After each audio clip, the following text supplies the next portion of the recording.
Assalamualaikum warahmatullahi wabarakatuh. Welcome back to another episode of the Islamic podcast. So recently, David Wood made a video where he attacked Sneeko because he said that there is only one Quran, and he also attacked Yasir Qadi and Shibir Ali as well. He also made the claim that apparently the Saana Manuscript proves that the Quran has been corrupted. Now, obviously, this is a bunch of horseshit. So in this video, me and brother MENJ will be responding to his argument against the Quran, and we'll explain the whole situation in regards to the Saana Manuscript. So it should be interesting. So let's get started, inshallah, and let's see what he says. Today, most Muslims read the Quran in a text that is referred to as the Egyptian edition. How can I describe you? Let's go to the Cairo edition, 1924. What are you speaking to, man? Egyptian edition. Stop it. Of 1924. Most Muslims read a particular Egyptian version from 1924? I thought all Muslims of all times read exactly the same Quran. But this is not the only text of the Quran that is read throughout the world. Wait, there are different versions of the Quran even today?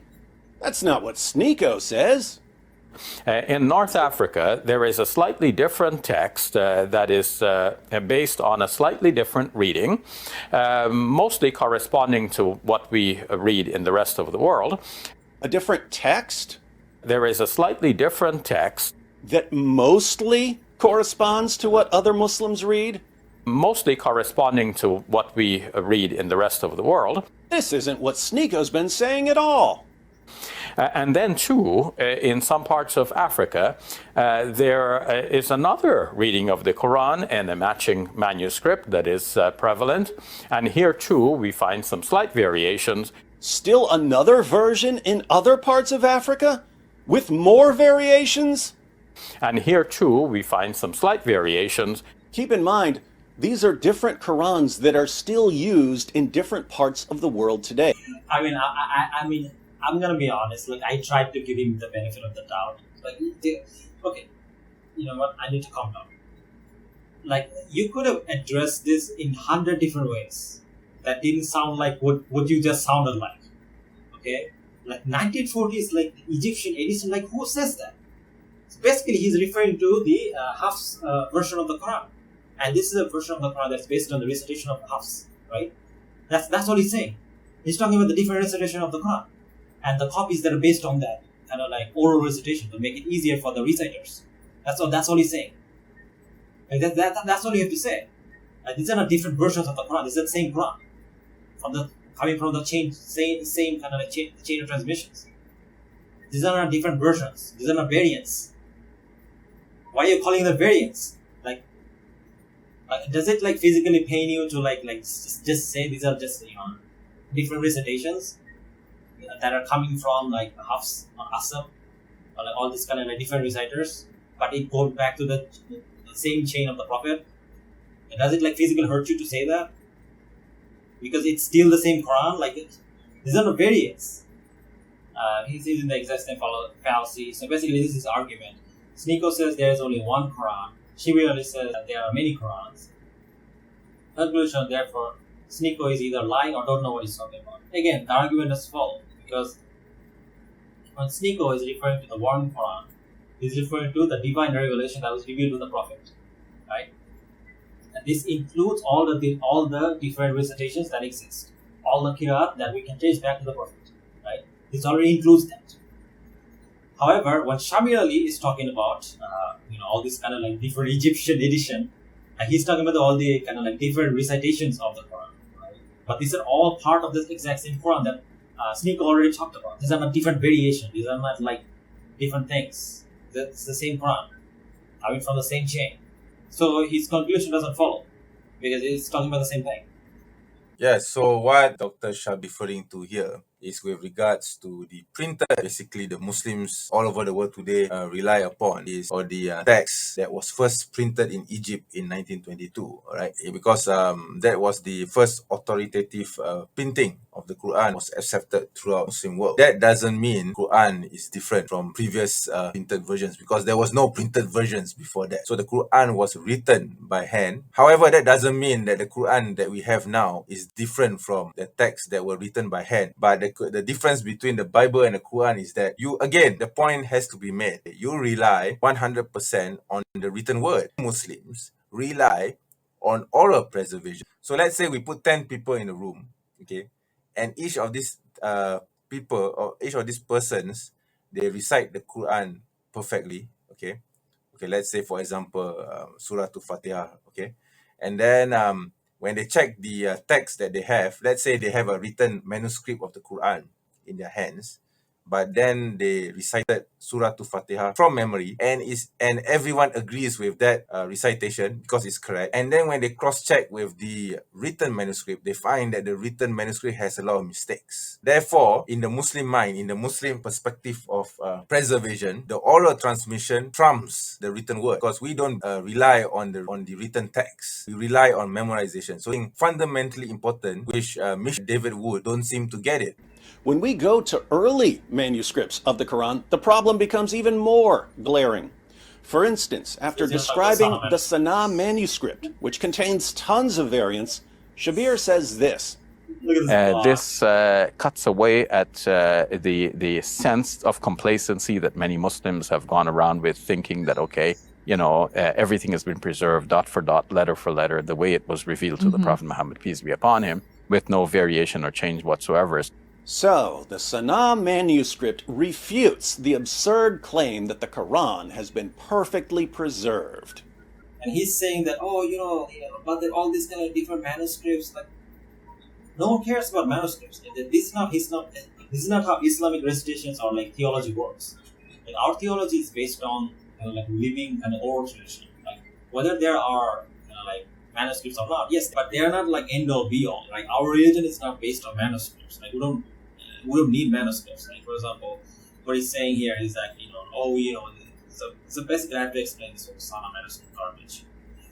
So what is the Saana Manuscript? So I think it's a very early period of Islamic history. In Sanaa, in Yemen, Sanaa, they basically found like a manuscript. It's a very old manuscript. And so basically in the manuscript, they had two layers of writing. So they had the upper layer of writing, then they have the lower layer of writing. The upper layer of writing was different than the lower layer of writing. Now, one of the scholars, his name is Godesi, I think, in a journal, he actually explained these different layers of writing, right? Because the underneath, the writing that exists underneath, is basically quite different than what you have up in the upper layer. So the upper layer is basically the standard Quran, it's the Uthmani Quran, with some slight spelling mistakes or different with words that are spelled differently, but it's the same word. But it's the same words. From the 2nd to 3rd century, we basically have the entire Uthmani manuscript. I think one is in a library in Turkey, and the other one is I think it's talked about in some other place. The manuscript that is describing Islamic history. If you read all the hadith books on the tafsir, this is the book that was collected by Uthman al-Radiallahu. This is the one that's the standard Quran and that's been compiled throughout history. So that's the one we accept, right? Also, the other one also basically the same. These are all kind of like Quranic codex.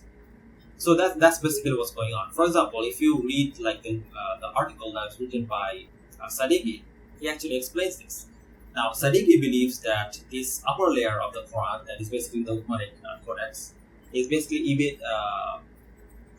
the normal standard Quranic codex, but the underneath writings that they have is basically a bit different than the usual standard Quran.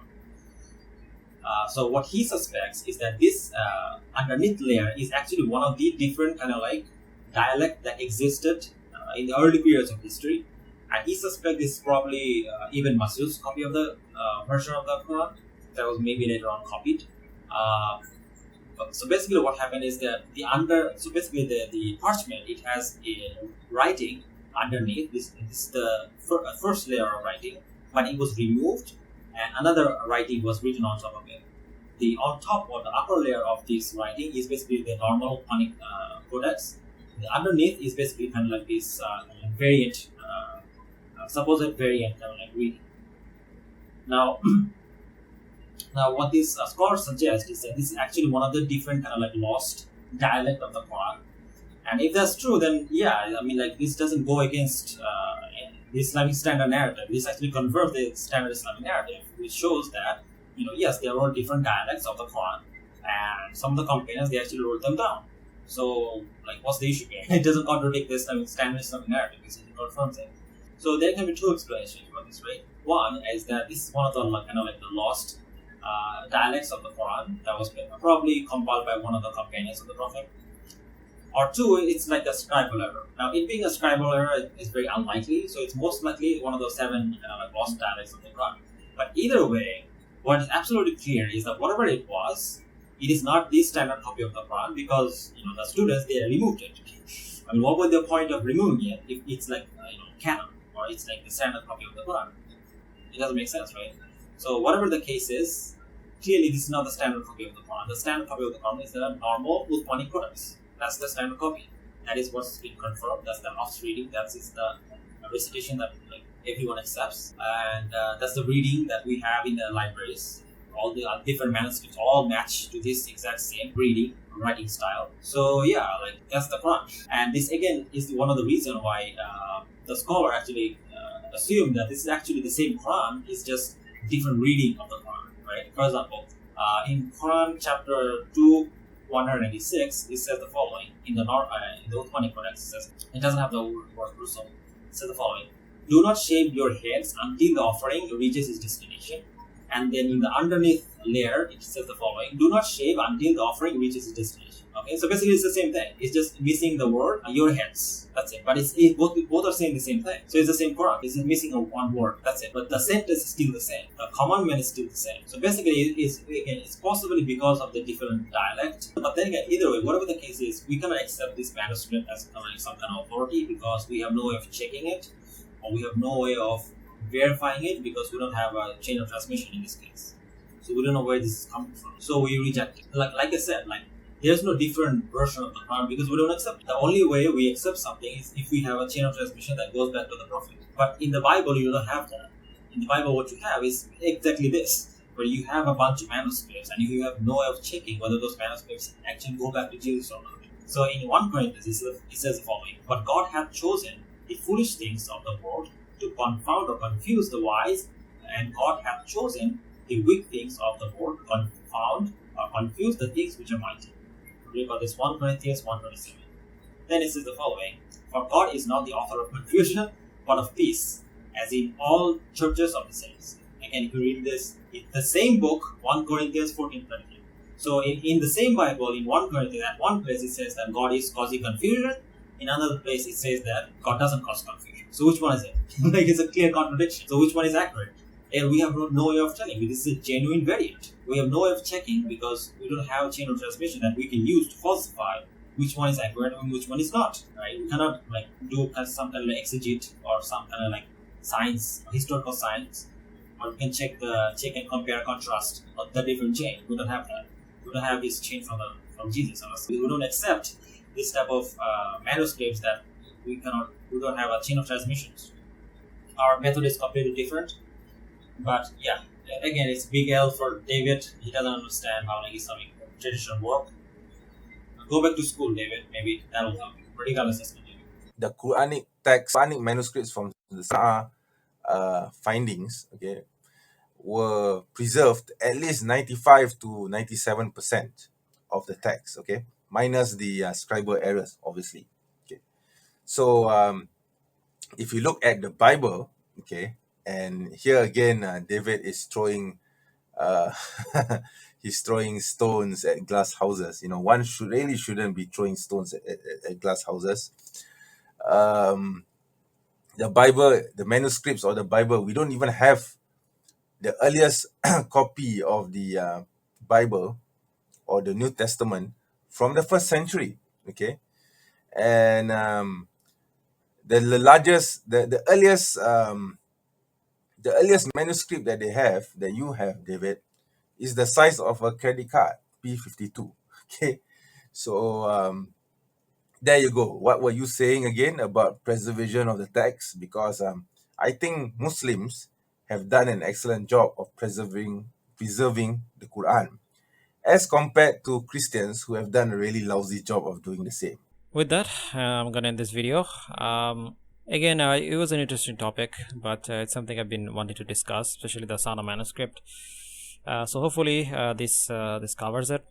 Hope you guys enjoyed it, and again, if you guys like the video, don't forget to like, share, subscribe. Again, thanks to brother MENJ for all the references and all the help. And also another thing is that inshallah, hopefully in the next video we'll probably focus more on David lies and deception and his hypocrisy in regards to Islam as a religion and like the history of Islam. So yeah, inshallah we'll discuss that. That'll probably be the last episode. But yeah, if you guys like the video, don't forget to like, share, subscribe. And if you want to support me on Patreon or by becoming, or if you want to become a YouTube member, you can. The benefits of that is that you guys will probably inshallah get videos early, and also you might get the uncut version of this episode. For example, the uncut version of these videos are already up on Patreon, so you can check it out. So yeah, again, if you like this video and want to see more videos like this, then don't forget to like, share, subscribe. And if you want to support me, then you can support me on Patreon or by becoming a member. So yeah, with this I want to end this video. Thank you guys for watching. Jazakallah khair. Assalamualaikum warahmatullahi wabarakatuh.